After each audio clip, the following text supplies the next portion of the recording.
principais notícias no Brasil e no mundo. Você ouve agora Bom Dia 98. Oferecimento Plano Santa Casa Saúde. Faça já o seu. 3226-6200. Realização CDL Santos Praia. Bom dia, começando por aqui mais uma edição do Bom Dia 98, às 6h49. Estamos de volta aqui, Zé Torquato, até às 11h15 da manhã, ao vivo, no programa que é uma realização da CDL Santos Praia, até às 8h15 da manhã, né? Ao vivo aqui, com o debate dos principais fatos da região e do país. Seja bem-vindo a mais uma edição do Bom Dia 98. Aliás, programa que hoje terá na bancada os comentaristas Ana Mara Simões e José Geraldo Barbosa. Cumprimentar primeiramente a psicóloga e advogada Ana Mara Simões. Bom dia. Bom dia, Zé. Bom dia a todos os presentes e principalmente aos nossos ouvintes. Um ótimo dia. E também cumprimentando o advogado e engenheiro mestre em Direito Ambiental, comentarista das quintas-feiras, José Geraldo Barbosa. Bom dia, Zé Geraldo. Bom dia, Zé. Bom dia, companheiros de bancada, especialmente a jovem Patrícia que está apresentando-se hoje diante de nossa participação semanal. Exatamente. Bom dia, principalmente os ouvintes. É um prazer estar com vocês. Estamos a postos.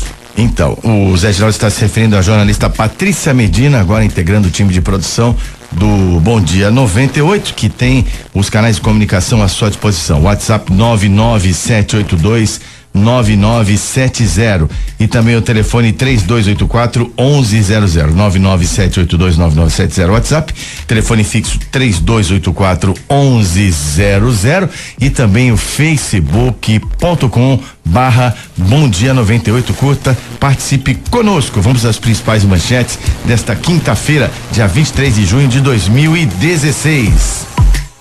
Vítimas ainda esperam decisão sobre pedidos de indenização referentes ao caso da queda do avião do Eduardo Campos, o caso que ganhou aí alguns meandros da política e pode chegar também a Lava Jato. Estudo avalia rumos da estação rodoviária de Santos. Parte dos alunos do ensino médio noturno poderia estar no diurno. Mostra estudo, são os principais destaques de hoje no nosso programa. Vamos à primeira notícia que nós vamos debater aqui no Bom Dia 98, que dá conta que vítimas ainda esperam decisão sobre pedido de indenização, como eu disse há pouco. Pelo menos 20 processos foram iniciados em Santos em busca de reparação material e moral dos estragos causados pelo acidente que matou então o candidato à presidência Eduardo Campos do PSB. Ontem a Polícia Federal revelou a existência de um suposto esquema fraudulento envolvendo a compra do jato. Os empresários João Carlos Lira Pessoa de Melo Filho, Apolo Santana Vieira, Eduardo Freire Bezerra e Arthur Roberto Lapas Rosal foram presos. Com a prisão dessas pessoas, algumas das vítimas vislumbram uma luz no fim do túnel. É o caso do professor Benedito Juarez Câmara, da Academia Mahatma, prejudicado aí no seu negócio. Nós, mais uma vez aqui reiteramos que houve esse dano material, que não deixa de ser importante, afetou a vida das famílias, causou um prejuízo que ainda está em aberto, né? Um grande prejuízo, principalmente ao Juarez e aos moradores dali também, mas o caso foi realmente parar nas malhas da justiça por conta da posse desse avião, propinas da Camargo Correia aos donos, até o candidato Eduardo Campos e muito mais. Um caso que precisa ser elucidado de todas as formas, né, Zé Geraldo? Zé, ontem teve um capítulo a mais nessa novela. Foi encontrado num motel na cidade de Olinda, em Pernambuco, um dos participantes dessa quadrilha. Exatamente. Né? E ele estava diretamente envolvido. Mas o mais importante destacar aqui, Zé, é que nós nos colocarmos na posição dessas vítimas. Por exemplo, eu sou amigo do Juarez, que tem uma academia, que labutou sempre. O professor Juarez, uma pessoa muito esforçada, montou uma academia espetacular. Você se coloque no lugar Juarez. De repente, o local onde ele oferia, fazia seu trabalho, oferia o seu dinheiro para sobreviver e dar emprego para muita gente, ficou impossibilitado de fazê-lo. Ele teve que reparar, custear a reparação disso tudo, e até agora o Juarez não ganhou nada. É impressionante. Como o Juarez, existe mais 19 outras famílias, né? É incrível. Agora, o que acontece? A justiça está com dificuldade de definir quem era o dono do avião. uma sugestão, responsabiliza-se a todos. Agora, Zé Geraldo, tem até destaque hoje em relação a isso, acrescentando que o Ministério Público Federal entende que o empresário João Carlos Lira Filho, segundo conclusão da investigação feita pelo MP, teria pago propina e seria ele o dono do avião. Do equipamento. Veja, o Zé, inclusive essa família Lira, ela é uma família de altíssimo nível de renda no Nordeste. Sim. Tem usinas de produção de álcool lá em Alagoas, no sertão do Recife. Tem que logo identificar essa pessoa e começar a fazê-los pagar. Porque não pode deixar, tem viúvas nessa situação, tem uma família de pessoas de origem nipônica nessa situação. Poxa, é desagradável a gente ver esse tipo de coisa. Eu torno a dizer, Zé, o princípio da solidariedade deve ser praticado por todos nós, seres humanos. Nós devemos ser solidários àqueles que têm necessidade. Esse caso aí é um caso de lesa humanidade se essas pessoas não tiverem seus direitos exercitados. Eu não posso aceitar, como cidadão, uma causa nesse nível parada pura e simplesmente porque não se identifica o dono do avião. O empresário Paulo César de Barros Morato, é o nome dele, foi encontrado, morto na noite desta quarta-feira em um motel no bairro de Sapucaí, em Olinda, região metropolitana de Recife. Relatos dizem que ele já havia tentado suicídio antes, mas agora, aí cercado por essas denúncias, ele era apontado como laranja, esquema criminoso, foi encontrado morto ontem. A perícia ainda está apurando as causas da morte. E agora, o que me espanta, além do direito dessas pessoas, talvez muitas delas ou familiares ou amigos estejam ouvindo aqui o programa, primeiro é essa demora, né? Parece que as investigações estão paralisadas, pelo menos essa impressão que se tem. Sim. E as pessoas não estão conseguindo ressarcimento justo, porque perderam patrimônio, enfim, e como eu já disse aqui, não houve o pior, perda de vidas humanas, são irreparáveis. Porém, o que eu penso é o seguinte, é que nós tínhamos a presidente Dilma, o governo do PT, um partido acusado aí de várias ações de corrupção, abastecimento ilegal de campanhas, propinas. Temos o PMDB, alvo das denúncias em larga escala, e uma terceira via, que seria o Eduardo Campos, que muita gente entendia como um novo viés político para o Brasil, uma nova liderança, ligado a Marina Silva, que é uma outra liderança que com certeza vai pleitear a presidência num próximo processo eleitoral, também envolvidos em essa rede de corrupção que sufoca o Brasil, não é? Que contamina de todas as formas a política brasileira, Namara. Sim, com relação às vítimas, né? As pessoas que estão pleiteando seus direitos, agora em agosto completa 2 anos, né? Que o acidente ocorreu aqui na nossa cidade. E como foi dito, realmente inadmissível esse tempo todo para reparação, para a gente ver como é que a justiça funciona, né? E essa dificuldade mesmo de identificar o responsável. E assim, o fato de não se ter o dono, né? De não se identificar o dono é que acabou levando a isso, né? A essa situação que fez com que a Polícia Federal incansavelmente investigasse esta situação e chegasse onde chegou, né? Está chegando assim, nessa questão que envolve mais de 600 milhões até agora identificados, né? Com uma relação muito próxima à Lava Jato, toda essa situação, envolvendo Eduardo Campos, Marina Silva, PSB, enfim, a campanha eleitoral de 2014, né? Portanto, Caixa 2, provavelmente essa questão do Caixa 2, propina, lavagem de dinheiro, enfim.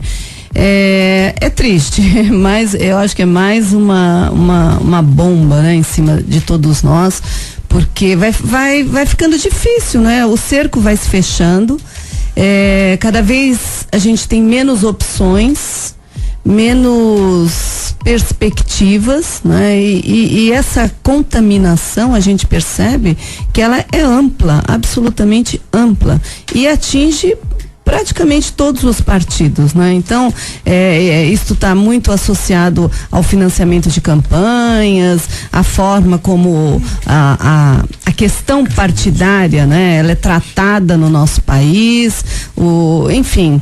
E assim, voltando então novamente às vítimas, né, as pessoas que estão pleiteando este direito, né, a identificação agora então do dono da aeronave, né, então assim, a gente imagina que rapidamente então se terá um desfecho, né, para esta situação, para que as pessoas realmente tenham seus danos materiais e morais reparados da forma como deve ser.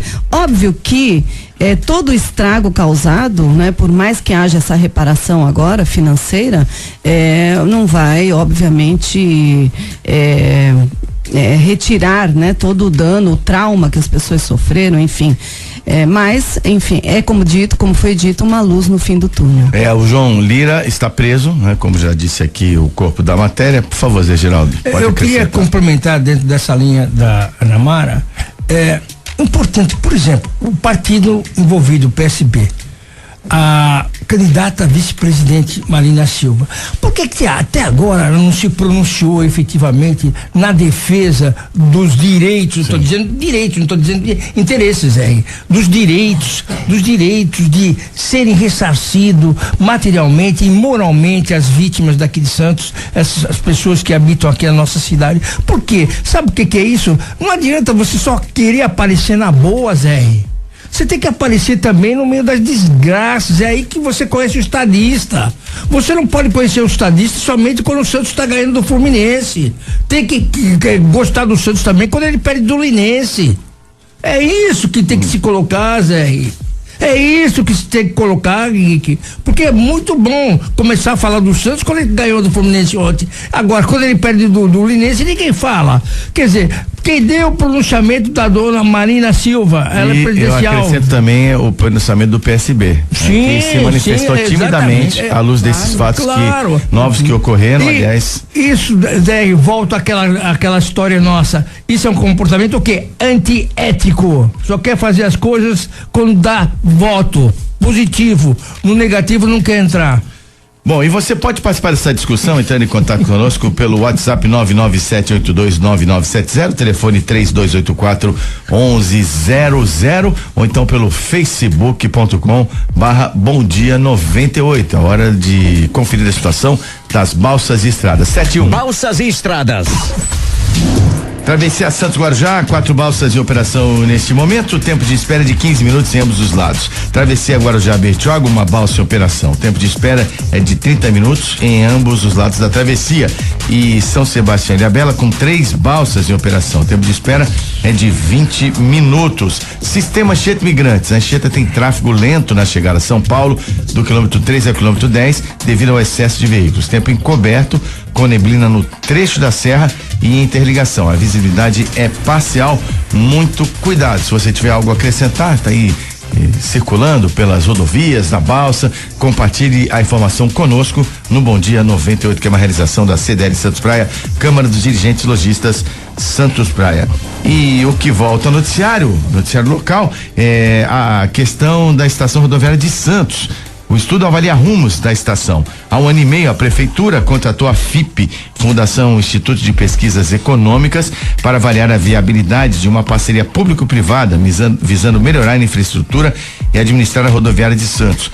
No entanto, já gastou cerca de R$200 mil do contrato e nenhum resultado se tornou público. Conforme a administração, a FIP, que é vinculada à USP, foi contratada com dispensa de licitação por notória especialidade por cerca de 650 mil. Exatos 653.153,95, divididos em 13 parcelas. A prefeitura alega ainda que já pagou 4 parcelas desse acordo, aproximadamente 50 mil, R$49.704 para ser mais preciso pelo estudo, cerca de 30% do contrato, que o trabalho já está concluído e sob análise. Teve até manifestação pública, um jornal da cidade, do secretário que assumiu recentemente de comunicação e resultados, o comandante da Secor, Luiz Guimarães, que explicou que o estudo é complexo, de muita responsabilidade, que os técnicos da prefeitura tiveram algumas dúvidas que estão sendo repassadas à FIP. Bom, pelo menos contrataram uma instituição idônea e reconhecida, que é a FIP. Porém, cadê o resultado? Eu diria o seguinte, Zé, 2 aspectos que nós tínhamos que discutir. Que esse tipo de atividade pode muito bem ser entregue à iniciativa privada, não se discute, não é? Aliás, a tendência agora é que os municípios, os estados privatizam seus ativos por conta de redução da dívida pública. Mas o que eu quero colocar é o seguinte, uma pergunta, estrategicamente a rodoviária onde está, ela é bem localizada? Ela evite que tenha demanda naquele estrangulamento que existe ali do Saboó? Ponto. Segundo, qual é a tendência nos países mais desenvolvidos? É as estações rodoviárias localizar-se na periferia da entrada das cidades, não é? Isso que deve ser feito. Essa é a pergunta básica. Quem define isso são os engenheiros, arquitetos, urbanistas, não é? Agora, quanto à privatização, não precisa de muito estudo, não. Tem que privatizar. Isso aí tem que ter uma licitação, fazer uma formatação de engenharia financeira e privatizar, não é? Agora, se vai ser localizada naquele terreno, ou vai ser localizado ali, por exemplo, em São Manuel, que demanda a entrada da cidade, que passa naquele funil, a entrada da cidade, Saboó, Parque Maria, ali em frente à Escola Municipal Maria Patrícia, ali agora em frente àquele novo Hotel Ibis. E antes de chegar ao túnel, aquele gargalo nós temos que reduzir o número de veículos que passam ali, não é? Então, estrategicamente teria que se ter o quê? A rodoviária num local ali perto do Jardim São Manuel, Alemoa, sei lá, tem que definir qual área.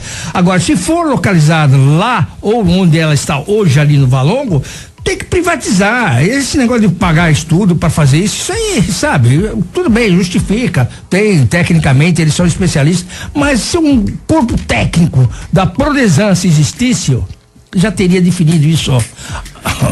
Porque a rodoviária, não é? Ela quer uma reforma mesmo. Isso mas não é reforma, mas não é reforma de pintura, cara, etc. Mudar de local, mas no mínimo, e o layout dela, o equipamento. Exatamente, o equipamento tá ultrapassado, as baias, o acesso, é ridículo aquela rodoviária de Santos, é ridículo. Não condiz com a importância da cidade como cidade de polo. Sem dúvida alguma. Pelo menos estamos melhor que São Vicente, que hoje não tem nem rodoviária, mas nós não podemos nos pautar, nivelar por baixo, né? Sim. Não nos pautar pela carência, mas sim buscar a excelência. Vai ver uma rodoviária de Curitiba, vai lá ver como é que funciona.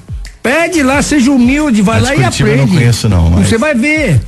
Conheço vai lá outras. Ver, tanto a antiga como a nova. Bem melhor equipadas. Na antiga eu trabalhei num bar lá da antiga, agora vai lá ver como tá a nova. Ana Mara. Além, né, do que foi colocado, essa questão das condições da rodoviária. Bom, antes eu quero comentar assim, esse tempo, né, essa morosidade. Quer dizer, 1 ano e meio o estudo foi contratado. Foi pago?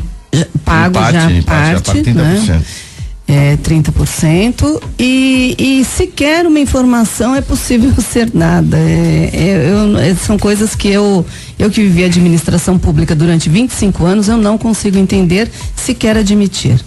1 ano e meio da contratação do estudo e não ter sequer uma informação. E veja, um estudo para administrar, visando a administração da estação rodoviária pela iniciativa privada, né? Agora, independente disso, as condições da rodoviária, como foi dito aqui, acabou de ser dito, elas estão péssimas. Sequer o auto de vistoria do Corpo de Bombeiros tem, quer dizer, um aspecto delicadíssimo. Paralelamente a isso, a elevação dos contratos, do aluguel dos boxes, do aluguel dos boxes para os permissionários, quer dizer, então tem várias questões aí envolvendo a estação rodoviária de Santos, né? Que precisam ser realmente analisadas e acho que estes esclarecimentos, eles precisam ser dados. Eu acho que não tem por que não dar. Já que você financiou um estudo que é para resolver a questão, para encontrar alternativas, com esse valor vultoso, né, e com dinheiro que pertence ao município, enfim, aos munícipes, teria que haver mais transparência nesse caso. A gente acho que é obrigado a concordar. Né? Alguma coisa, não é possível que não se tenha uma informação ainda. Então, e que alguns dados que eu recebi dão conta que o movimento na rodoviária em relação a épocas passadas ele teria reduzido.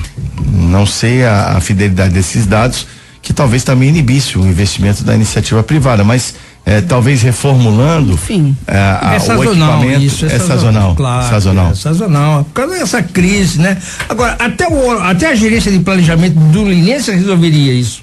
É verdade. Tá falando do Linense aqui que eu tinha do Santos. Claro, aqui, né? Do Linense resolveria isso, porque é incrível. Você colocou aqui quando o Santos pede do Linense, mas eu queria que se colocasse uma situação mais factível, né? Porque perder do Linense. Mas você Lins é local incerto e não sabido, rapaz. Por isso que eu coloco. Então, vamos em frente com o nosso Bom Dia 98, 7h09. Vamos ao Noticiário Nacional. Giro Nacional. Por 11-0, que goleada, maior do que a Alemanha. O Supremo Tribunal Federal torna Cunha réu pela segunda vez, agora por contas na Suíça.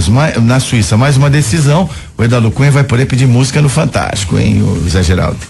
Essa é a segunda denúncia aceita, não é? Isso, a segunda vez ele é réu. Então, unanimidade. 11-0. E já tem mais dois outros inquéritos em tramitação que também vai cair por uma outra denúncia. Agora, a pergunta que todo mundo faz: quando o STF vai começar a julgar esse pessoal? Decidir. Vai esperar 7 anos, como foi o caso da Lava Jato? Tem que decidir. Foi denunciado, tem que iniciar o processo. Dizer se ele vai ser condenado ou não condenado. Essa é a questão que você tem que fazer. Ana Mara?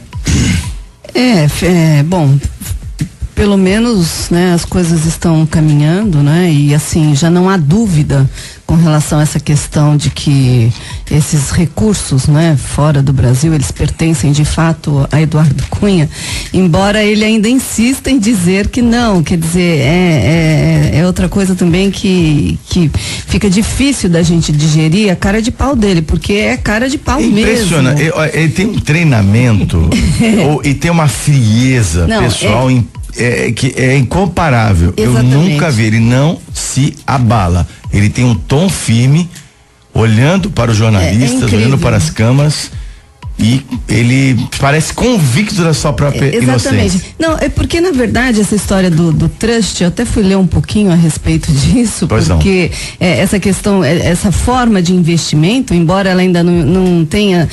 Não existe legislação no Brasil, entendeu? Regulamentando esse tipo de investimento. Daí o nosso problema em relação aí é onde ele acaba tentando escapar. Mas assim, na verdade, ele atribui a um terceiro aí a gerência do dinheiro dele e fica o nome desse terceiro aí. Mas não, na verdade, ele usa esse dinheiro a hora que ele quiser, ele retira esse dinheiro a hora que ele quiser e só ele pode movimentar esse dinheiro. Portanto, o dinheiro é de quem? Meu é que não é. Óbvio, só pode ser dele. Quer dizer, então. Ele é apenas o beneficiário.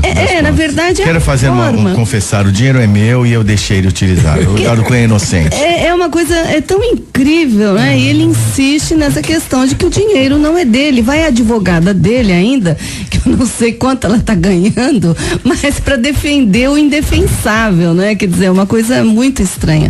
Enfim, essa questão, inclusive, envolvendo a mulher dele, a filha dele também, que eu acho que está avançando agora com o juiz Sérgio Moro, não é? Exato. E a STF também manteve a questão do processo contra a Cláudia Cruz, mulher do Eduardo Cunha, mantém com a Justiça do Paraná, claro, com o Sérgio Moro. E eles querem levar para o Rio também, né? Querem tirar do Sérgio Moro, né? Então, porque no Rio também tem denúncias do Porto Maravilha, que é na casa de 50 milhões de propina da Carioca Engenharia. A empresa chamada Carioca Engenharia, os donos estão fazendo também delação premiada. Em outras palavras, pecúnia non olet, como diz os latinistas. Quer dizer, o dinheiro não tem cheiro, não é verdade? Agora, dizer que o trust é uma empresa especializada em administração de dinheiro, de pecúnia, e que ele não é titular, que ele não é dono, mas ele usufrui, cara. Como é que pode? Isso aí é o único que pode mexer. Ô, Namara, os antigos aqui em Santos diziam que isso era o crime da mala. Lembra? Não sei se você ouviu da história da famosa Maria Fé, que é o crime da mala. Quer dizer, é o crime da mala. É o crime da mala. Para sermos mais precisos, a denúncia analisada por conta da denúncia do Procurador-Geral da República, Cunha teria se utilizado de contas na Suíça para receber propina relativa à aquisição pela estatal brasileira. Já falamos isso aqui, já informamos de um campo de petróleo na costa do Benin, na África, em 2011.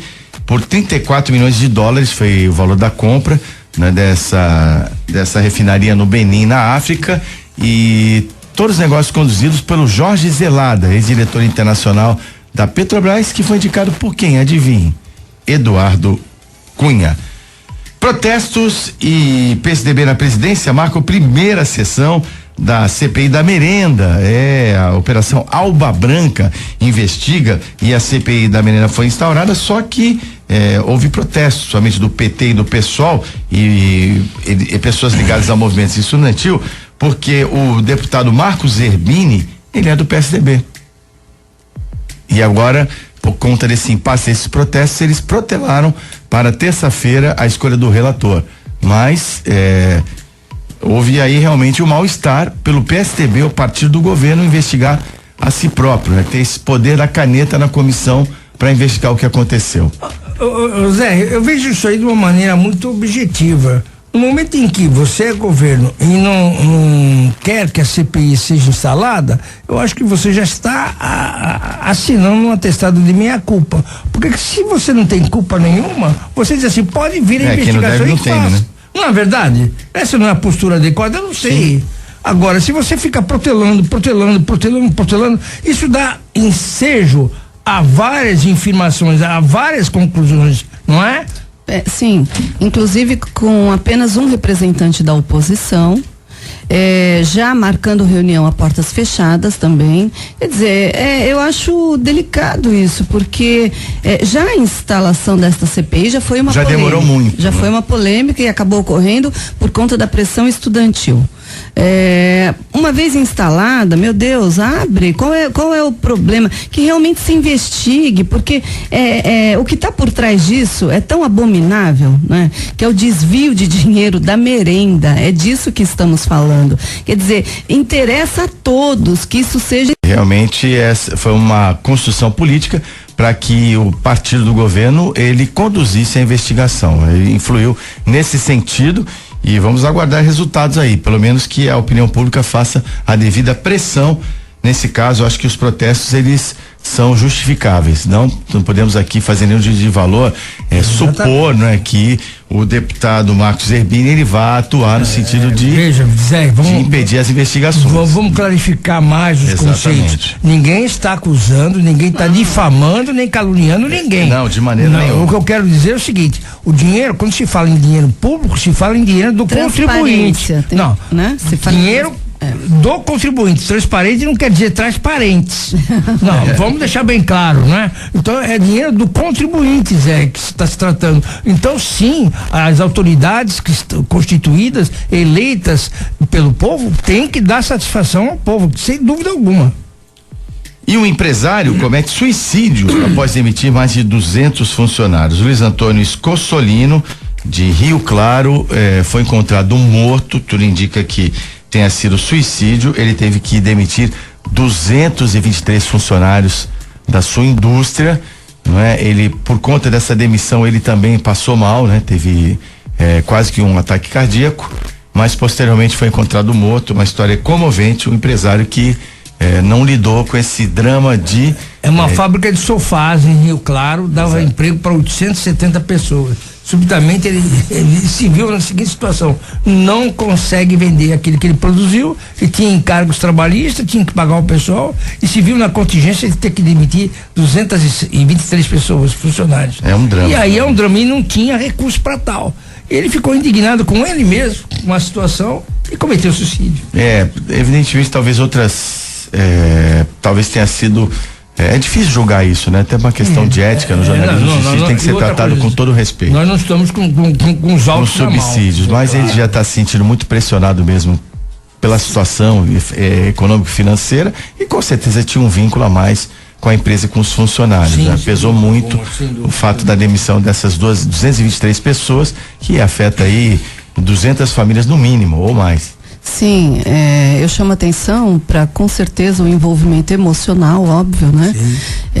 Do empresário. E assim, eu chamo atenção para que não se chegue neste extremo, né? Na verdade, todos nós passamos por pressões, sofremos pressões no nosso dia a dia. Então, óbvio, quando a gente não está conseguindo lidar com a situação, busca uma ajuda profissional, na verdade, né?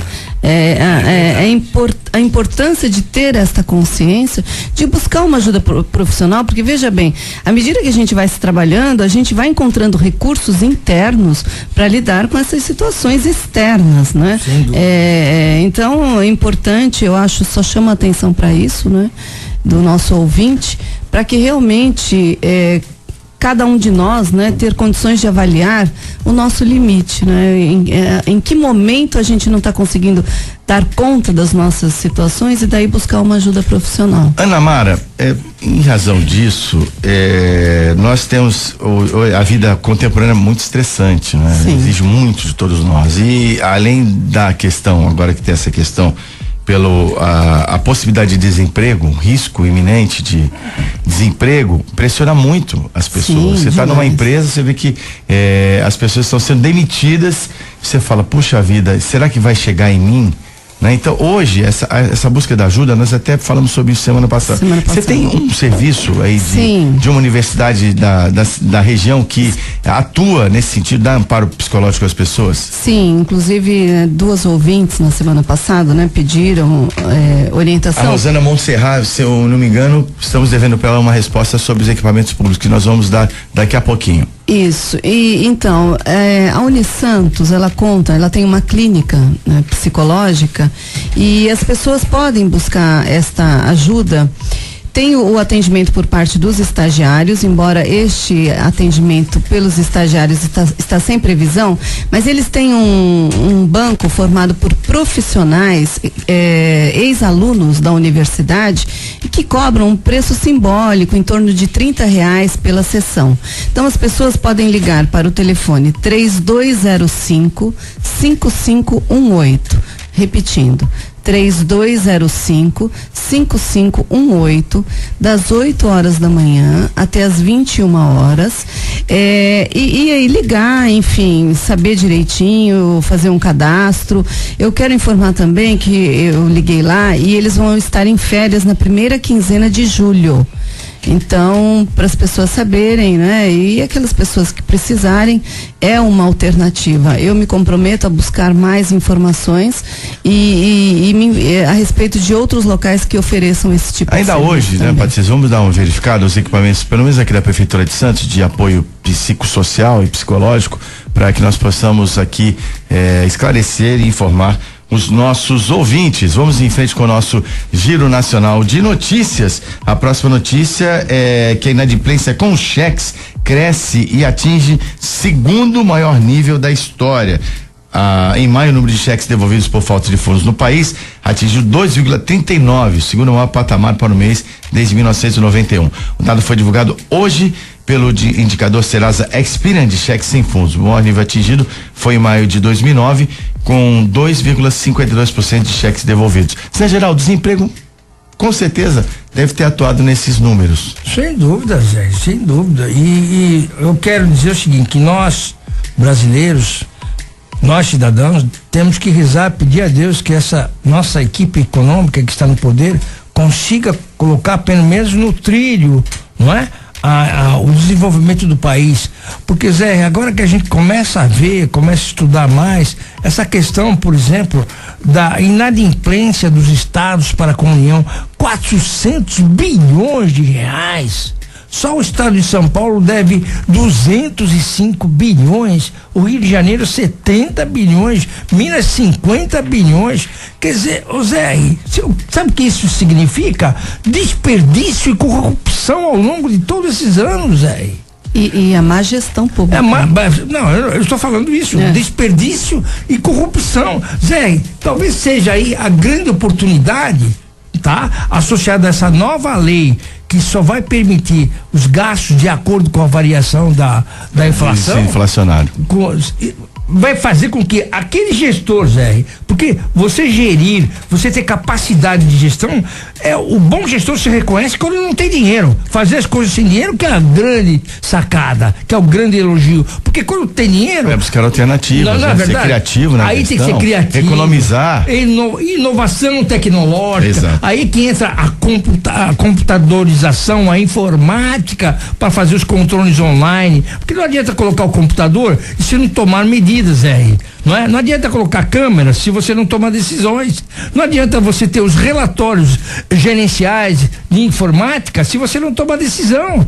Então, a grande sacada, Zé, é você fazer as coisas quando não tem dinheiro. Aí você é o bom gestor. Porque quando tem dinheiro, aí é fácil. Você gasta aquilo que quer. É o caso dos clubes de futebol. O clube aumenta a receita 200% e ainda consegue aumentar a despesa 400%. Quer dizer, é um absurdo. Notícias que chegam agora de Brasília, referentes também a esse processo, né, ligado a um novo momento instaurado no país pela Lava Jato.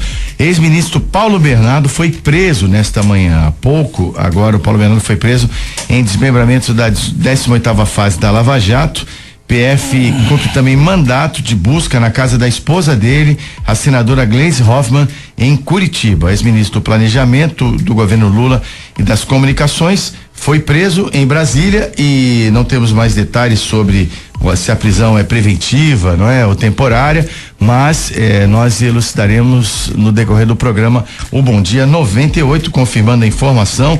Ex-ministro Paulo Bernardo, ex-ministro do governo Lula, é preso em Brasília no desmembramento da 18ª fase da Operação Lava Jato. E hoje no Giro Nacional, a gente praticamente termina, Aldo.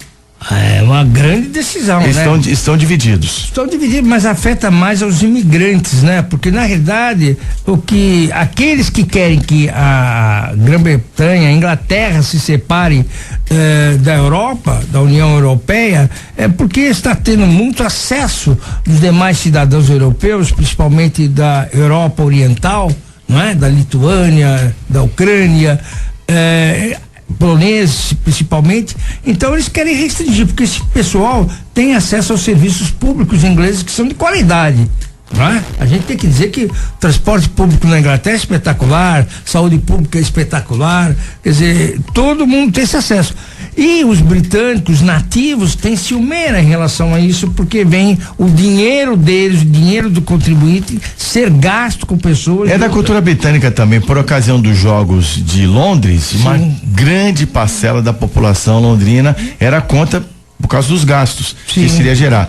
Não obstante a questão do turismo, mas eles têm mas eu acho que, por outro lado, se a Inglaterra sair, ela vai ter um grande prejuízo sob o ponto de vista global, porque vamos voltar à história do mundo. As duas guerras mundiais têm toda a aflição com isso. A Ana Mara tem a filha dela que mora na Inglaterra, pode dar uma contribuição melhor do que eu sobre isso. Assim, estudos indicam, né, em cima do que você falou, que os imigrantes, na verdade, eles pagam mais impostos do que realmente eles acabam absorvendo de serviços, né?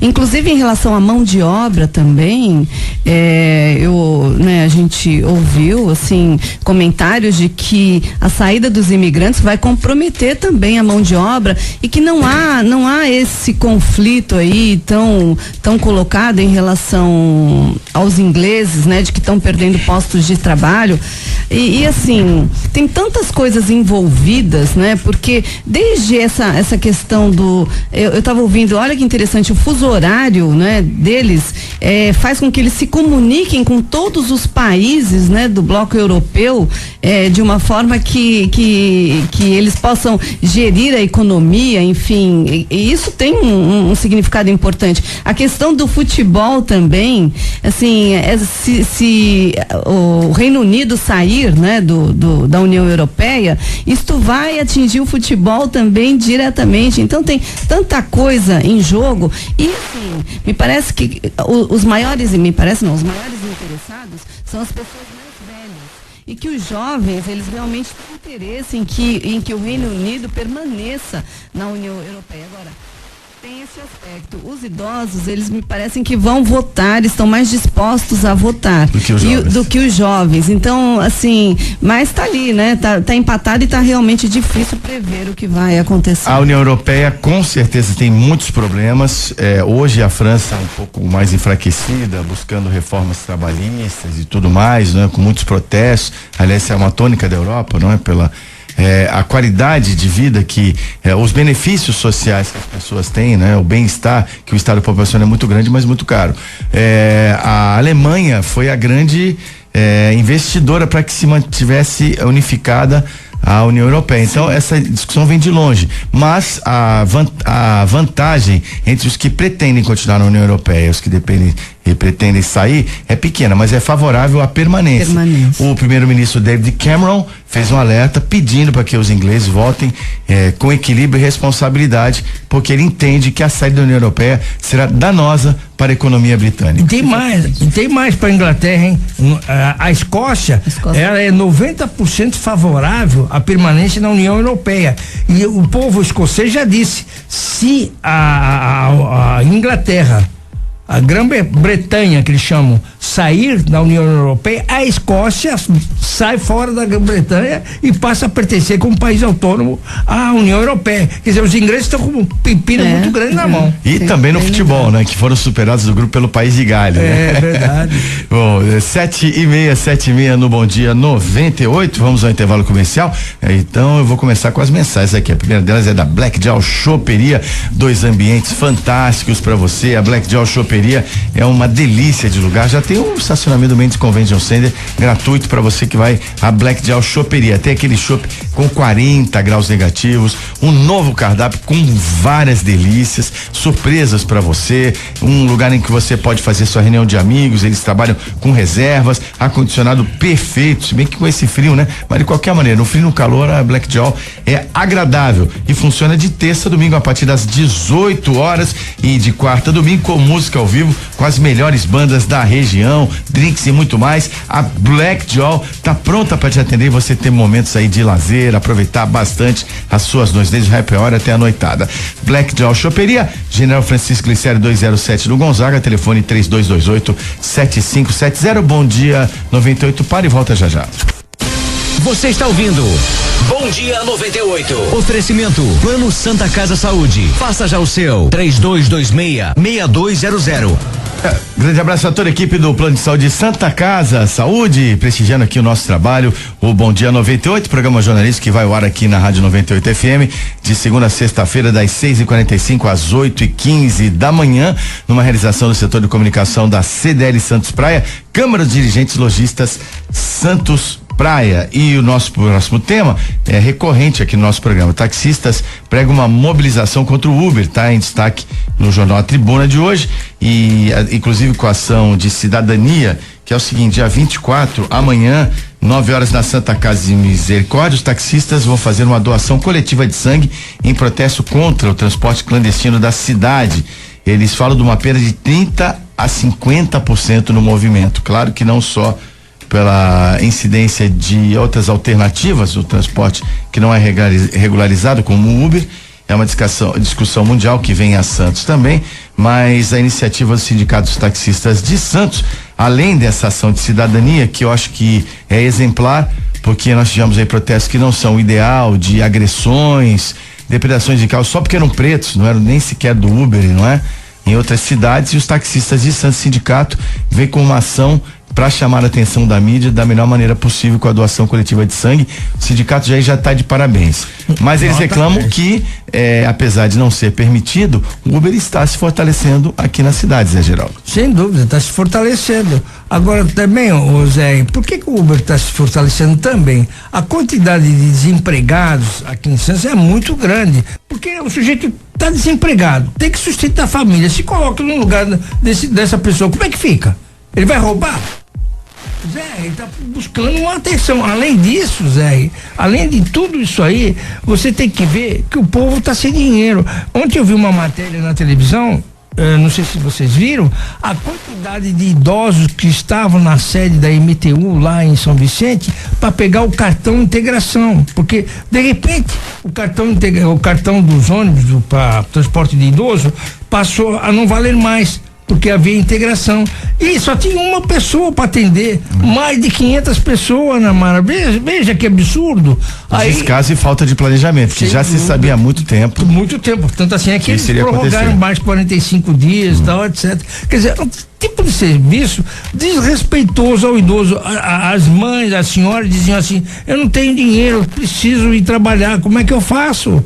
Caramba, gente que mora em Praia Grande, mora nos confins de São Vicente, sabe? O que eu quero dizer é o seguinte: além de tudo, há um descaso, uma falta de desrespeito com a população. Porque só um posto da MTU, por que não abriu um posto em Praia Grande, outro em São Vicente, outro em Santos, aqui no Poupa Tempo? Por quê? Para renovação da carteira de idoso. É muito sofrido isso, sabe, Zé? Isso aí é uma falta de respeito. Aí quando você começa a falar isso, as pessoas acham que você só critica. Eu não estou criticando, eu estou expondo um fato. Bom, algumas informações, Ana Mara, para subsidiar a nossa discussão contra essa questão do Uber, só em adendo que o Zé Geraldo colocou, eu entendo sim que é um trabalho honesto e digno, porém tem que haver uma regulamentação para que não fique uma concorrência desequilibrada. Talvez isso que os taxistas reclamem também, não é? E essa é a minha visão, porque o presidente do sindicato, um dos coordenadores do sindicato dos taxistas, o Paulo César Pereira Rodrigues, que é fonte aqui na matéria também, ele alega que é o seguinte: no táxi você tem o registro de quem você está andando, né? No caso de haver um problema com o táxi, algum acidente, com algum ferimento, você tem como recorrer, as regras já estão colocadas, claras, não é? Existe a fiscalização do poder público, então você tem todos os trâmites para isso. Mas ao mesmo tempo, o presidente da Cooper Rádio Táxi, Alexandre Ribeiro, ele diz na matéria que ele ainda não sentiu a queda no movimento por causa do Uber. Legalizar ou não legalizar? Eis a questão, Ana Mara. Só fazendo um parênteses em relação ao que o José Geraldo falou, eu acho que é o eterno exercício de se colocar no lugar do outro, né? Eu acho que isto falta, essa questão da empatia, como já falamos em outro momento aqui. A questão do Uber é uma tendência, né? Esses aplicativos, e virão mais, né? Então, realmente, eu acho sim que como tendência precisará ser regulamentado, sim, para que não haja esta concorrência desleal. Mas assim, por que a população adere, né? Então esta é uma pergunta. Porque eu acho que eu parabenizo a iniciativa dos taxistas, né, em relação à forma de protesto, né, maravilhosa, mas eu acho que precisa ser feita uma reflexão, não é? Por que a população adere a um serviço como o do Uber, né, sem segurança, como foi dito, por conta do valor. Concorda? Claro. Por conta do valor, por conta provavelmente do tratamento, né, que alguns motoristas dão. Então eu acho que tudo isso são dados importantes que precisam ser levados em conta. A gente sabe também que acaba ocorrendo aqui na cidade, principalmente em relação aos turistas, a cobrança de valores abusivos também, né? Então acho que isso precisa ser revisto. O tratamento dos taxistas, né, para os seus clientes. Então acho que tem uma série de variáveis aí que eu acho que é um bom momento para se analisar tudo isso e que haja por parte, né, dos responsáveis, né, essa análise, né, o que é que está acontecendo que a população acaba aderindo a um serviço como o do Uber, né, e criando esta concorrência. Então eu acho importante num momento como esse analisar quais são as minhas falhas, né, para que realmente eu dê brecha para que esta concorrência ela realmente ganhe espaço no mercado. Eu utilizo com grande frequência os táxis e eu sinceramente não tenho nada para relatar de ter sido maltratado por um taxista ou da tentativa de uma cobrança. Esse é o meu caso, ok? Uhum. Se alguém tiver um exemplo em contrário, por favor, se coloque. Mas eu uso os aplicativos de táxi também, tem várias facilidades. Eu tenho o meu recibo enviado por e-mail, né? Por SMS, e realmente a avaliação que eu tenho, a experiência que eu tenho com táxi aqui em Santos é muito positiva. Eu tenho confiança no serviço. É o meu depoimento. E reitero o que eu já disse. Eu penso também que proibir, não sei, eu acho que existe direito de trabalhar. A gente tem que lidar com as necessidades do mercado de trabalho e as novidades tecnológicas que pautam e vão mudar não só os taxistas, vão interferir em várias profissões. Tem profissões que, se não forem transformadas, elas vão sucumbir simplesmente. Não é o caso dos taxistas. Mas nós temos que lidar com esse avanço tecnológico. Porém, eu acho que deve haver uma regulamentação, sim, regras claras para que o Uber tenha também o seu espaço e os taxistas também, e que aí a livre concorrência estabeleça qual é a melhor opção para o passageiro. Só para eu concluir, assim, eu concordo, também acho que tem que ter regulamentação. Eu particularmente não estou fazendo nenhuma análise assim, eu não uso táxi, né? Raramente eu uso táxi, mas eu acho que sim, é sempre uma grande oportunidade para avaliar a prestação do serviço. Acho que é um bom momento, porque é uma tendência, sim, e eu sou a favor da regulamentação, porque para que não haja realmente esta concorrência desleal, e acho que é sempre um momento para aprimorar serviço, uma boa oportunidade para isso. A pergunta, Zé, mais importante, já a Mara colocou, por que a população, por que a demanda pelo serviço do Uber? Enfim, porque a demanda que determina. Se não houvesse demanda, não teria o serviço do Uber. Porque é mais barato. Por exemplo, Zé, eu ia muito a São Paulo dirigindo. Hoje já não vou mais. Eu vou de carro com motorista que me leva, eu programo. É muito mais fácil, muito mais barato. Agora, se eu for pegar um táxi para fazer um serviço em São Paulo, é muito caro. É essa a colocação que eu quero fazer. Sabe, eu não estou dizendo que deva, não estou fazendo nenhum juízo de valor negativo em relação ao serviço prestado pelos taxistas em Santos. Aliás, eu acho de altíssima qualidade no serviço de táxi em Santos. Mas acontece que o Uber está vindo com uma proposta de 20% a 30% mais barato. Esse é o ponto que está. Tudo é questão de dinheiro. Nós vivemos num país capitalista, não é? Agora, e o Uber, assim como o YouGo, já está pegando em todas as cidades do mundo. Existe o Uber e o YouGo. Na Inglaterra eles trabalham com 4 aplicativos, não é? Como é que fica? Será o WhatsApp? Antigamente você usava o celular para quê? Para o smartphone para quê? Para fazer chamadas telefônicas. Hoje se trabalha só com o WhatsApp. Sim. Ninguém manda mais telegrama para ninguém. Na Inglaterra a dúvida é se a partir do futuro breve você vai pagar a corrida em libra ou em euro. Exatamente, é isso aí, mas essa é a questão hoje na Inglaterra. Mas todo mundo usa o WhatsApp, não é verdade? Quando o WhatsApp sai fora do ar, fica todo mundo em crise.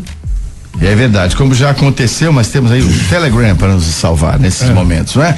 E agora é a hora de eu falar para você de uma loja que é referência aqui na Baixada Santista, é a Design Gallery. Todo mundo conhece a Design Gallery. Um grande abraço ao nosso amigo João Vilela. Em relação à Design Gallery, posso dizer para você, lista de casamento, jabá e chá de cozinha, não tem outro lugar. Design Gallery, a maior variedade de produtos para casa e sempre com o menor preço, e muitas peças bonitas, com qualidade, funcionalidade e muito mais. Eu sou fã da Design Gallery, que foi 5 vezes consecutivas eleita no Top of Mind, a loja mais lembrada na categoria artigos para o lar e decoração. Design Gallery atende você em 2 endereços, Rosa Azevedo Sodré, número 3, próximo à Avenida Conselheiro Neves. Ali virou na Azevedo ali pela Conselheiro, já pode procurar vaga ou parar na Conselheiro mesmo, que ele tem a Design Gallery, não é? E Avenida Marechal Deodoro 98, uma loja muito bem montada, muito bem localizada aqui no Gonzaga. Grande abraço à equipe da Design Gallery. E eu quero colocar também sobre a atuação da polícia. A operação é a principal manchete do jornal Tribuna. A operação captura quase 400 acusados de crimes. A ação da Polícia Civil ocorreu em cidades da região e do Vale e apreenderam 382 pessoas, capturaram na verdade, acusados de diversos crimes.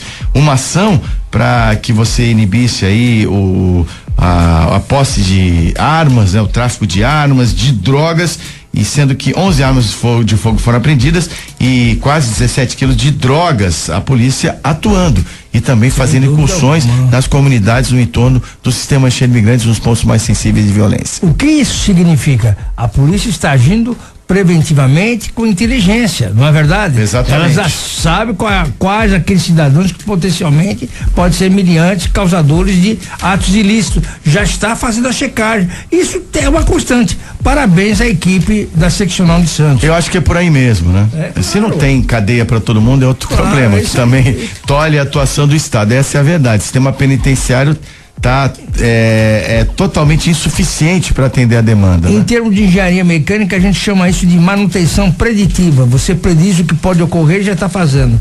Mas eu entendo que essa coisa da prevenção do crime é fundamental para reduzir a criminalidade, o X da questão. E nós mesmos cobramos aqui, até para essa questão do sistema Anchieta Imigrantes, da frequência dos assaltos, né, que às vezes também eles tem mais visibilidade, mas a violência está presente aí em larga escala nas cidades da região, Guarujá, São Vicente, Praia Grande, aqui numa escala menor em Santos, mas é uma realidade da população que se sente insegura no seu dia de ir e vir, né? Até nós conversamos essa semana com o diretor do DENTER 6, Departamento de Polícia Judiciária Litoral aqui de São Paulo, o Dr. Gaetano Vergini, e ele dizia que hoje o grande temor da população diz respeito ao roubo. Ele diz também que a questão do roubo, existem vários benefícios legais que a punição não inibe suficientemente os contumazes praticantes desse tipo de delito, né, Mara? Como é que é a colocação? Que a punição? Os benefícios para roubo, a pena é branda. Trocando em miúdos é isso. Tá. E tem que haver essa mudança das leis e também até em adendo do que a gente colocou aqui, que é a linha principal da notícia, esse corpo a corpo da polícia mesmo, antecipando as situações, faltava de uma certa forma. Agora parece que operações dessa vão ser mais frequentes, é o que é desejável pela população. É que eu tinha ouvido de um outro jeito, mas assim, realmente esta ação preventiva da polícia, né, como assim, eu acho que isso recupera, inclusive, a confiança da população nos órgãos de segurança pública. Porque esta confiança, ela está abalada também, né? Hoje, a imagem da polícia, a imagem dos órgãos de segurança por parte da população, ela está comprometida. Então, esse tipo de ação, ele acaba favorecendo esta relação de confiança que é fundamental. Eu me lembro muito, assim, que durante a minha atuação como gestora pública, eu sempre fazia questão de ressaltar o papel institucional dos órgãos de segurança e assim a importância deles neste contexto, né? E o respeito nosso da população em relação a estes órgãos, porque realmente uma sociedade que não confia, que não acredita nos órgãos de segurança pública é uma sociedade falida, né? Então assim, acho importantíssimas estas ações, né? Que realmente demonstram a competência, né, dos órgãos de segurança, e óbvio que isso tudo vai criando uma sensação de segurança em todos nós que é fundamental, que é importantíssima e rompendo, né, com esta imagem, com esta representação que fica muito em relação aos órgãos de segurança, de que em relação à polícia, né, tudo isso que o noticiário acaba dando e que confunde muito, assim, acaba atrapalhando a nossa relação com estas instituições e assim, preservar, não é? A imagem, preservar a competência, enfim, o valor destas instituições, acho que é papel de todos nós e então acho importantíssimo realmente esse tipo de atuação e de presença, né, desses órgãos no meio da sociedade. Voltando à questão do Uber e dos taxistas, o ouvinte Jorge Sade, um grande abraço ao Jorge aí nos ouvindo, prestigiando diariamente, ele acha que em Santos não haverá significativa substituição dos táxis pelos Uber, pois os táxis aqui são bons, limpos e uniformizados, diferente de outras cidades. Essas corridas são curtas, fazendo com que a diferença de preço não seja impactante. Realmente os percursos aqui em Santos são muito curtos. Um grande abraço ao Jorge Sade, nos ouvindo, nos prestigiando nessa manhã aqui no Bom Dia 98. E tem mais uma nota que diz o seguinte: a Prefeitura de Santos, ela admitiu que atrasou o pagamento à SOS Ambulâncias, companhia que aluga veículos para o serviço de atendimento móvel de urgência, o SAMU, e ela deve ser substituída em regime de emergência na semana que vem, regime emergencial. O atraso da prefeitura, ela reconhece que foi deliberado e alegando que a terceirizada ficou em débito por cerca de 2 meses com a Previdência Social. Abre aspas, como o contrato prevê o fornecimento de motoristas pela responsável, a administração segurou o repasse enquanto a empresa não comprovasse o pagamento do INSS aos funcionários, o que foi feito na segunda-feira. Uma decisão difícil, né? Porque impacta no atendimento do SAMU. O que vocês acham disso? Bom, e a solução alternativa? Tudo bem, foi uma correção que eles fizeram em relação à firma. E aí, fazem a correção e deixam o serviço de fazer? Que isso? Que gestor é esse? Tem que ter uma alternativa. Tudo bem que aplique-se a sanção à empresa. É sim, claro, até por força da lei. Mas, porém. E daí? E a alternativa? Você tem que ter. Tem que ter o plano B. É isso aí. Sempre, sempre tem que ter o plano B. Você tem numa emergência e fala, puxa, pô, tô precisando daqui da unidade do SAMU aqui. Fala, sabe o que é? Aqui não repassaram INSS, então não vamos. Esse tipo de desculpa não dá pra aceitar. Serviço é essencial. Não, se é que é assim, a gente tá aqui pegando uma nota, a prefeitura. Para serviços essenciais. Tem espaço garantido para se manifestar, aliás, é o desejável nessa questão. Vou explicar melhor essa opção. Pois não, Ana Mara, não, conclua. Para serviços essenciais realmente não pode ter esse tipo de lacuna. Bom, o Bom Dia 98 vai ao ar de segunda a sexta-feira na realização da CDL Santos Praia, das 6h45 às 8h15 da manhã. Vamos parar para um pequeno intervalo. Voltamos já com o último bloco do programa. De volta aqui no Bom Dia 98, realização da CDL Santos Praia. Vamos juntos. Eu quero dar um recado pra você da Churrascaria Tertúlia. Ontem eu tive o privilégio de almoçar na Churrascaria Tertúlia. Que espetáculo, né? Que churrascaria é essa? Referência em toda a Baixada Santista, atendimento primoroso, de primeira. Tem um time de garçons experientes, craques, verdadeiros craques aí pra atender os clientes. É a política, é a aposta do Fernando, que você tenha um atendimento impecável lá na Churrascaria Tertúlia. Os maîtres sempre muito atenciosos, garçons de bebidas, de carnes, os comins, os jovens que estão aprendendo, já se qualificando para seguir aí a carreira na Churrascaria Tertúlia. O cuidado na escolha das carnes, o Fernando compra diariamente os produtos praticamente para atender você. As carnes são compradas diariamente, só os melhores cortes, carnes nobres com excelência para você na Churrascaria Tertúlia, que é um lugar adorável na ponta da praia, aquele cenário bonito aqui da cidade de Santos, um dos meus preferidos. E a Churrascaria Tertúlia realmente é um orgulho da nossa cidade. Um abraço a toda a equipe da Tertúlia, que fica na Bartolomeu de Guzmão 187, na ponta da praia de Santos. O telefone é o 3261-1641. Churrascaria Tertúlia, vamos em frente com o nosso programa. Daqui a pouquinho teremos aí o Ricardo Martins e o Noticiário Esportivo. O Ricardo Martins, Noticiário Esportivo, para você conferir com a gente as novas do esporte aí no nosso programa Bom Dia 98. Parte dos alunos do ensino médio noturno poderia estar no diurno, mostra um estudo. A análise foi feita pelo Instituto Unibanco. Pouco menos da metade dos estudantes do turno da noite, 40% não trabalha. A instituição aponta a falta de vagas como um dos problemas. Atualmente, mais de 2 milhões de jovens, 2.300.000, equivalente a um terço total de 8.300.000 estudantes do ensino médio estão matriculados no noturno. A etapa consolidou-se nas décadas de 80 e 90 para garantir o acesso ao ensino médio prioritariamente para jovens e trabalhadores. Vou me permitir começar pela Ana Mara, Zé Geraldo. Você com certeza vai compreender. Ana Mara, o rendimento à noite, evidentemente que as pessoas têm necessidade de ter o seu sustento, obter o seu sustento, mas esses números até me surpreendem. As pessoas optando por estudar à noite, sendo que elas teoricamente tenham possibilidades durante o dia. Teoricamente só, viu? Porque não tem vaga também durante o dia. Então, assim, tem vários aspectos aí que envolvem essa questão, né? O primeiro deles é que o jovem que provavelmente está cursando o ensino médio noturno é aquele jovem que não conseguiu concluir a sua etapa escolar dentro da sua idade, né?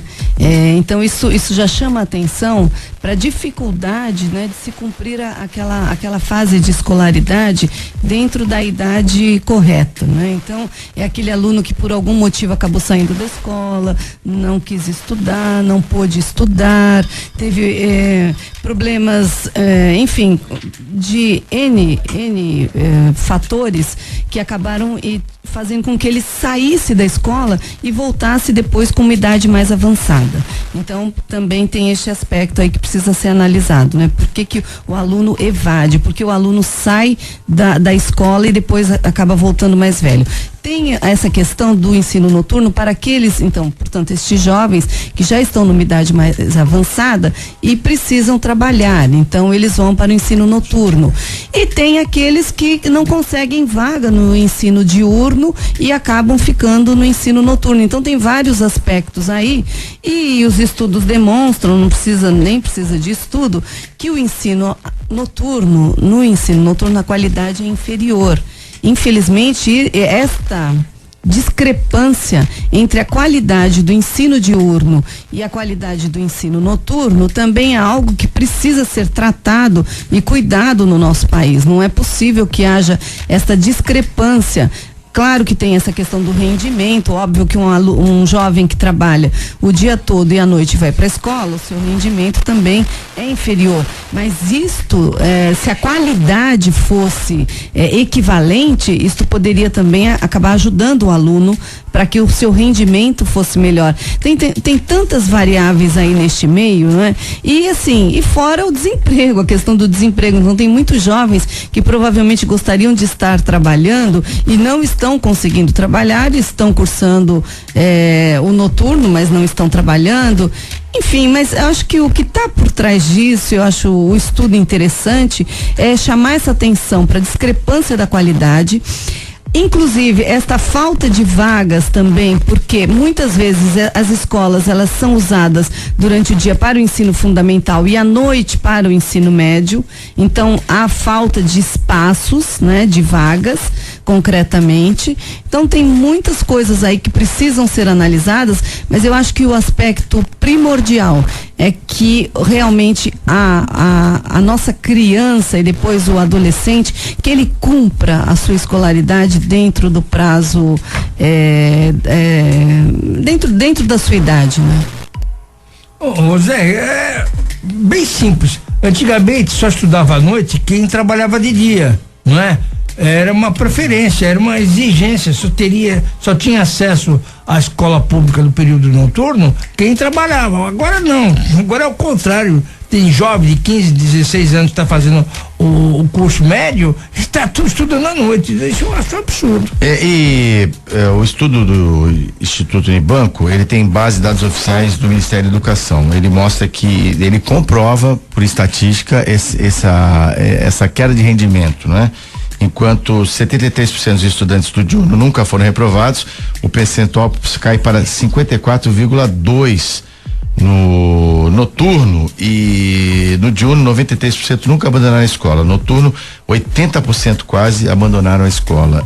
Talvez também a pessoa ela tenha o tempo livre para procurar até um emprego, né? Eu fazia atividades que não são registradas como emprego formal, né? Não tem formalização em carteira, mas deve fazer outras atividades também. O que preocupa é a geração neném, né? Escolher por uma questão de inércia, né? Mas as pessoas que ficar na ociosidade durante o dia e estudar à noite porque tem outros atrativos. Eu conheço um caso concreto de um técnico de informática. O cara é um avião, é um grande hacker. O cara dorme todo dia até 2 horas da tarde. Moleque de 16 anos. É um problema sério, isso é um fato. Eu digo a escola, a residência e os pais dele. É meu amigo e eu estou estimulando esse menino a acordar de dia. Mais o motivo de que à noite, então, deveria ter um estímulo maior a esses estudantes. Portanto, a qualidade, o empenho, né, dos professores deveria ser maior. E a gente sabe que culturalmente há uma tendência mesmo a uma baixa de qualidade no ensino noturno. 8:04, ela diz, sabemos as novidades do esporte com o nosso repórter especial. Giro Esportivo.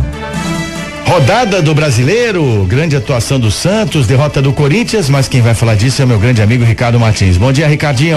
Opa, legal, bom dia, Zé. Grande abraço a você, ouvinte ligado na 98. Bom dia, bora falar de Campeonato Brasileiro. Que vitória do Peixe ontem, jogando no Espírito Santo contra o Fluminense. O time carioca fez 1-0, o Santos virou para 3-1.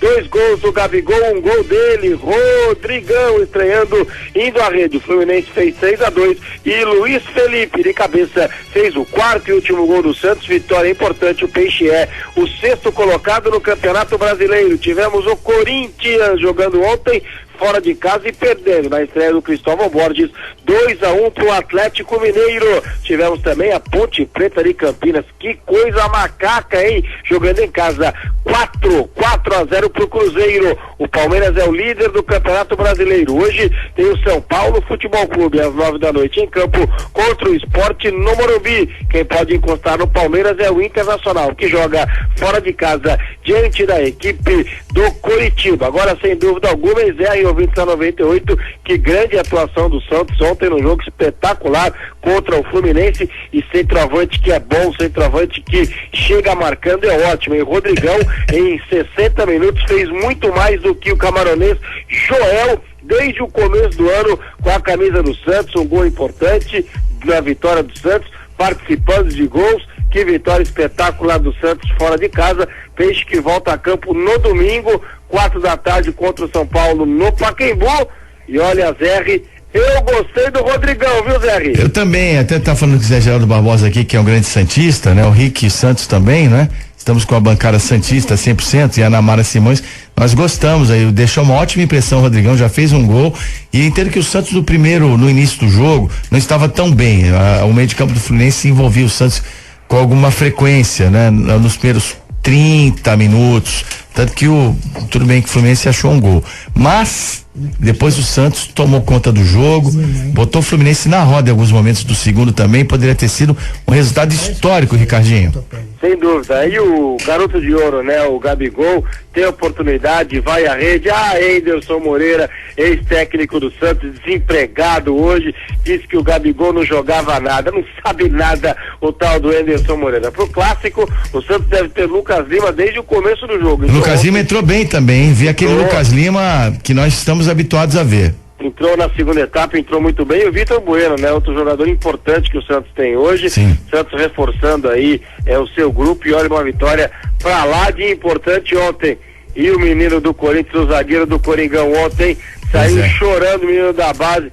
Errou e o mundo despencou na cabeça dele, hein, Zé? Essas camisas pesam, né? Do Corinthians, do Palmeiras, São Paulo, do Santos, mas o Corinthians, a cobrança é um pouco maior, né? Sempre. Mais torcida, né? Sem dúvida alguma, a torcida vai cobrar muito o menino, Cristóvão Borges, já muito contestado. Vamos devagar também, chegou ontem para dirigir o Corinthians. Então é isso, Zé, o São Paulo joga essa noite no Morumbi contra o Sport, e se vencer o São Paulo entra no G4, que hoje tem o Flamengo, hein, que ontem venceu o Santa Cruz fora de casa. Eu falei de futebol para Armazém 26, materiais elétricos, hidráulicos e de limpeza no centro de Santos. Faça o seu pedido, vamos entregar aí para você sem cobrar absolutamente nada no centro de Santos. Armazém 26, materiais elétricos, hidráulicos e de limpeza. Anota o número do armazém aí, ó, 3221-3396. Armazém 26, materiais elétricos, hidráulicos e de limpeza no centro de Santos. Entregamos sem cobrar nada. Ricardo. 3396. Um abraço, Zé Ari. Valeu, Ricardo. Ricardo, só mais um pouquinho. Só queria falar o seguinte, né? Que você vai comentar as Olimpíadas de Futebol, não é? Pela Rede Record, e você vai poder ver o Gabigol também, o Neymar e o Gabriel Jesus, que fez 2 gols, né? O Palmeiras está muito consistente, está líder do campeonato, e o Gabriel está crescendo jogo a jogo, hein? Um grande jogador, né? O Gabriel Borel, que virou Gabriel Jesus, fez 2 gols, é um jogador importantíssimo. E olha, Zé, pelas informações que eu obtive ontem, e foi até bom você tocar no assunto, Neymar pode estar deixando o Barcelona a qualquer momento, com destino ao Paris Saint-Germain da França, time francês que banca a multa e mais, paga aquilo que o Neymar pode estar devendo ao fisco da Espanha. Com isso, se realmente o Paris Saint-Germain levar o Neymar, o grande nome para substituí-lo no Barcelona é Gabriel Jesus, que tá jogando fila da bola, viu, Zé Ri? Obrigado, Ricardo. O Neymar tá aqui pela Baixada Santista, se eu encontrar com ele, vou perguntar. Tá, mas vindo de você a informação, realmente a gente dá toda a credibilidade. Obrigado, Ricardinho, até amanhã. A gente prossegue com o nosso programa, e na Operação Custo Brasil, que nós já anunciamos, a Polícia Federal está na casa do suposto jornalista Leonardo Atucci, do site 24/7, o Brasil 247, um dos que mais recebeu verbas de empresa do governo federal. Caixa Econômica, Banco do Brasil e Petrobras, tem vários sites aí que estão na internet, que são sites que atendem a alguns grupos políticos, né? Tem viés político, conteúdo direcionado, e o 247 está sendo investigado nessa operação Custo Brasil, que é paralela à Lava Jato. A Lava Jato realmente passando o país a limpo. Olha, Zé, isso aí só demonstra que além da corrupção tem um outro fenômeno no Brasil, o fenômeno do desperdício, né? Que nós temos que buscar a eficiência, e essas empresas aí, esses sites que receberam dinheiro sem nenhuma contrapartida do governo federal no governo anterior, quer dizer, é o crime da mala, cara. Isso aí não é. O Banco do Brasil patrocinou em larga escala esse tipo de site. Federal também. Quer dizer, quer ver o maior desperdício, Zé? O governo cobra dos estados correção monetária e juros contra a dívida pública. No entanto, Bolívia, Cuba, Moçambique, Angola, Venezuela perdoa a dívida, perdoa os demais países. Nossos estados estão cada vez mais endividados. Que aritmética é essa? Que economia é essa? Que macroeconomia é essa? Falta dinheiro para investir em infraestrutura, mas tem dinheiro para financiar o Porto de Mariel. Perdoa a dívida. Perdoa a dívida da Bolívia, perdoa a dívida de Cuba, de Moçambique, da Venezuela, e no entanto os nossos estados, as dívidas são corrigidas e aplicadas a Selic em juros, cara. É o fim da picada. E os estados aí a míngua, né? Exatamente. E os municípios a míngua. Quer dizer, tem que ter um novo pacto federativo desse país, sem dúvida alguma. Agora, Ana Mara, ainda sobre a questão da prisão do ex-ministro Paulo Bernardo e também a incursão na casa, a PF foi à casa da senadora Gleisi Hoffmann, que é esposa do Paulo Bernardo. A Polícia Federal também está na sede nacional do PT. Enfim, que chegue onde tem que chegar, né? É para isso que a gente torce. Mas retomando o que vocês estavam falando, assim, o que a gente percebe é a falência dos nossos mecanismos de controle. Na verdade, com a lei da responsabilidade fiscal veio uma esperança, né? E a gente percebe que a lei da responsabilidade fiscal, ela acaba não cumprindo, não criando esta segurança que a gente esperava que tivesse. Os tribunais de contas, por sua vez, também não estão cumprindo o papel que deveriam cumprir. Se você chegar no legislativo, que é um fiscalizador do executivo, aí então é que a gente chora, porque o legislativo também está envolvido nesta corrupção, né? E isso está claro. Quer dizer, não vamos generalizar, obviamente. Claro que tem pessoas honestas em todos os setores, mas a demonstração do que a gente está vendo, né? Que é triste, mas que bom, né? Que a investigação, a apuração, os órgãos, né? Estes órgãos agora que assumiram essa questão, né? Polícia Federal, Ministério Público, Poder Judiciário, Receita Federal, enfim, eles estão empenhados, né, em aprofundar esta questão, mas é urgente, né, esta avaliação em relação aos nossos mecanismos de controle para que realmente a gente possa acabar com a impunidade no nosso país. E uma liderança importante também do PT, uma das principais vozes por ocasião da análise do processo de impeachment no Senado, a senadora Gleisi Hoffmann. Sim. Uma defensora em todos os momentos da presidente Dilma e do governo do PT, também sendo investigada, e o marido já preso por essa operação que é desdobramento da Operação Lava Jato. Queria agradecer, Zé Geraldo Barbosa, a sua participação. Até quinta-feira que vem. Muito obrigado, Zé. É sempre um prazer estar aqui com vocês. Da mesma maneira, Ana Mara Simões, muito obrigado. Até quinta. Até quinta, um ótimo dia a todos e realmente um prazer estar aqui com vocês. Obrigado a Patrícia Medina, jornalista Patrícia Medina da nossa produção, ao Rick Santos, também, que é o nosso coordenador de pauta, também o sonoplasta temporariamente do programa, mas principalmente obrigado a você que nos brindou com a sua audiência. Quero fazer o convite para que você esteja de volta amanhã, ouvindo as notícias da região, evidentemente debatidas com a qualidade dos nossos comentaristas e também do nosso país. O Bom Dia 98 vai ficando por aqui. Um grande abraço, uma excelente quinta-feira e até amanhã, se Deus quiser. Tudo o que acontece no Brasil e no mundo. Você ouviu Bom Dia 98. Oferecimento Plano Santa Casa Saúde. Faça já o seu. 3226-6200. Realização CDL Santos Praia.